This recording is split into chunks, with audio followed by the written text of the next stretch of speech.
டிவிக்கே government வந்து 100 நாட்கள் complete ஆன நிலைமையில மக்கள் கொண்டாடுற விஷயங்கள் என்னன்னு அப்படின்னு உங்களுக்கு தெரியுமா? ஃபர்ஸ்ட் கவர்மெண்ட் ஆபீசர்ஸ் எல்லாருமே லஞ்சம் வாங்க பயப்படுறாங்க. அது மட்டும் இல்லாம மக்கள் கவர்மெண்ட் ஆபீஸ்க்கு போனா அவங்களுக்கு நல்ல மரியாதை கிடைக்குது. 2வது 500 யூனிட்டுக்கு கீழ யூஸ் பண்ற யூசர்ஸா இருந்தா அவங்க எல்லாத்துக்குமே 200 யூனிட் ஃப்ரீ மின்சாரம். 3வது விவசாயிகளுக்கு 6220 கோடி மதிப்பிலான கடனை தள்ளுபடி பண்ணிருக்காங்க.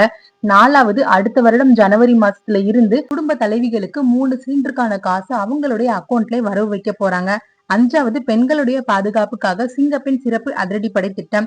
6வதா குழந்தைகளுடைய ஸ்கூல், காலேஜ் மற்றும் கோயில்களுக்கு பக்கத்துல இருக்கிற 717 டாஸ்மாக மூடிருக்காங்க. 7வதா சட்டமன்றத்தை லைவ் கொண்டு வந்திருக்காங்க. எல்லாருமே ரீல்ஸ் பாக்குறது விட்டுட்டு இப்ப சட்டமன்றத்துல என்ன நடக்குது அப்படின்னு உன்னிப்பா கவனிச்சுக்கிட்டு இருக்காங்க. 8வதா பெண்களுக்கு மாவட்டத்துக்கு இடையான பேருந்துல லோக்கல் பஸ்ல மட்டும்தான் ஃப்ரீ கொண்டு வந்துட்டு இருந்தாங்க.